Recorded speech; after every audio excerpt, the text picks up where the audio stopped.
Okay, so for our roti, I am going to use some flour. The recipe calls for self-rising flour, which is flour that already has a leavener like baking soda or baking powder or something in it. I just have all-purpose flour, so I have 2.5 cups all-purpose flour. What you can do is for every cup of flour, you can put in 2 teaspoons of baking soda. Baking powder. I'll show you the right one. Baking powder. And that will give you the self-rising flour. So since I have 2.5 cups of flour, I'm going to add in 5 teaspoons of baking powder, a little pinch of salt, and the oil that it calls for. And it's 2 tablespoons of oil. And with a fork, what I'm going to do is just sort of stir that all around. Get my hand out of the way here. So that's nice and homogeneous. And the reason why we're doing this for a bread is it's very, very easy. It doesn't use yeast. There are flatbreads that use yeast. We might do that next week for pita bread. It's just basically flour and water. And it's kind of foolproof. And it's a similar technique, as I mentioned, to making a tortilla, to making pitas, to making naan, flatbreads. I'm going to add in the water a little bit at a time. It says 2/3 to 1 cup, but I don't want to just dump it all in because it might absorb at 2/3. And it's coming together, just using a fork. It also doesn't need a machine, so it's relatively easy to do by hand. Put in a little more water, stir it up. There we go, that's looking nice.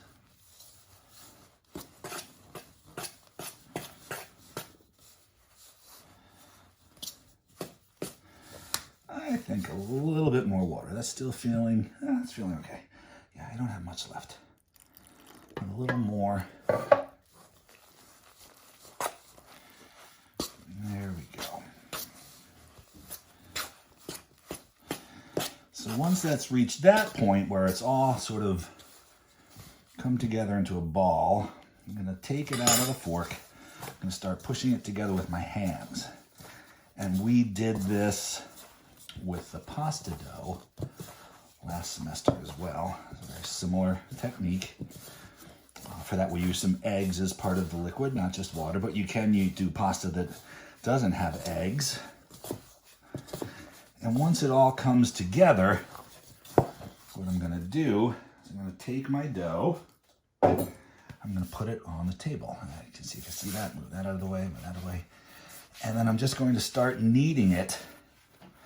Little pieces might fall off, but as I knead it together, it's going to come together. And what I'm doing basically, pushing it with my palm, gathering it with my hand, pushing it with my palm. And as this happens, I'll be picking up all of the little pieces of flour. The water gets absorbed by the flour. I'll do that slow so you can see how to push it, gather it, push it with my palm. I'm not muscling this. I'm only running out of breath because I'm incredibly out of shape. But it's just, I'm letting my body weight kind of push it forward with my hand and then bringing it back up. And I'm going to do this for probably, 4 or 5 minutes. And you don't need to watch that, so I will continue doing this and then pick up when it looks right. All right, so after about 5 minutes, it's starting to look nice and uniform. It's a little tacky, it's a little sticky, but it's not sticking to my fingers. And then what I'm going to do is I'm going to roll it out, kind of pushing it between my hands and stretching. And I want to make a log. Dog's walking around eating up pieces of the butter chicken sauce that fell to the floor. And then what I'm going to do is cut them into, let's do half. I think I can get 8 out of this. Relatively easy. My ends are a little smaller, but that's okay. And I'm going to press them out into discs and cover them with a moist paper towel to let them rest, because we just worked the gluten, so we want the gluten to rest. It can rest 15, 20 minutes or so. Then we'll roll them out like they're pizza doughs. They're a little too thick to put into a tortilla press, but again, it's a very similar technique to making a flour tortilla. It's just, there we go, that nice little wet towel. That's gonna sit on there just so they don't form a crust on top. And that'll sit for, I'll give them 15 minutes, and then I'll show you how we roll them out and cook them. All right, so after it's about 15 minutes, I'm going to take a piece and I'm going to just use my rolling pin to roll them out. You can have a little bit of flour sitting on the side in case they start to stick. You can put a little bit of flour both on the cutting board and on the roti. And then roll them out, not like you're rolling into like a pizza shape. They do not have to be perfectly round by any means. Nice little individual size ones. And what you can do, if you notice that they're still kind of snapping back as you roll them, push it to the side and start rolling another one. Because as it sits, the gluten is going to relax as well. I'm wondering if this would work in a tortilla press. I have one. I don't really feel like getting it right now. So when you get it and it starts not really getting bigger, then you can switch back and forth.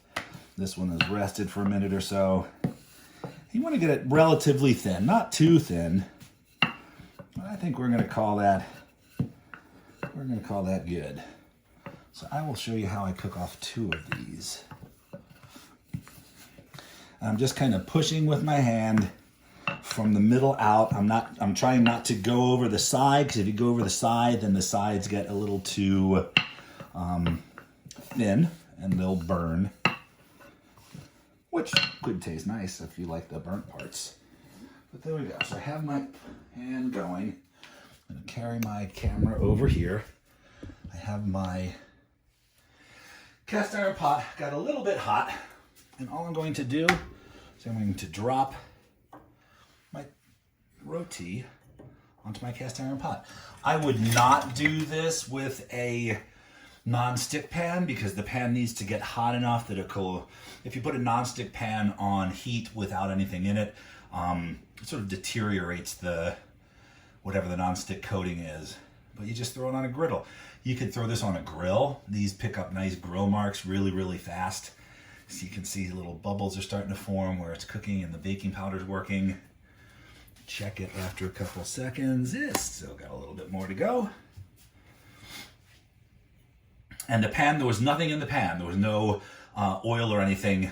You could put oil. I wouldn't put butter because butter will burn. This is why in Indian cooking they use a lot of ghee. Ghee is clarified butter because that can cook to a higher temperature.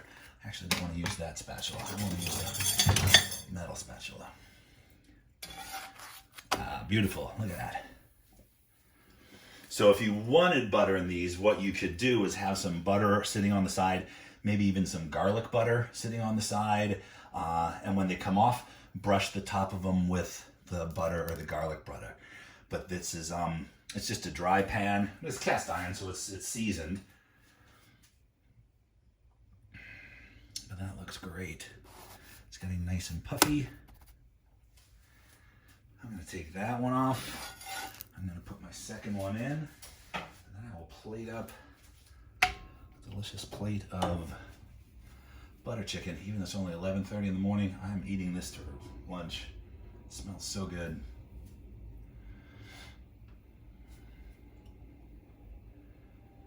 See how it's getting nice little bubbles there.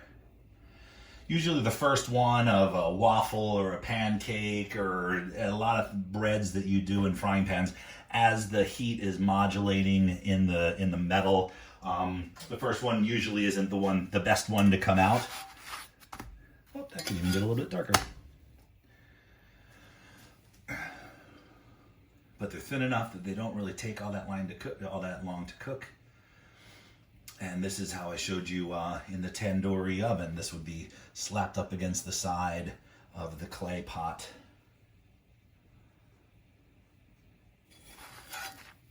That's nicer. There we go. So I'm gonna let that cook while I set up a plate.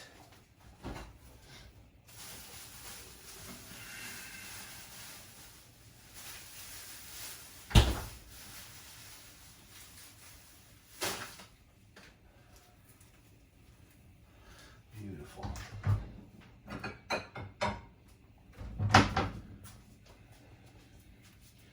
Give me this, reach in there. Nice, get nice little bubbles. That was a bowl falling over in the sink. That's what happens on live TV. All right. So I'm gonna bring it back here. I'm gonna set up a nice little plate.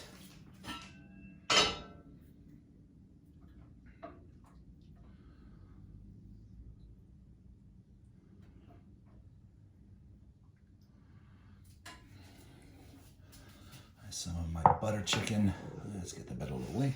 Gonna sprinkle some nice cilantro on top. And then you're just going to rip, look nice all the way through.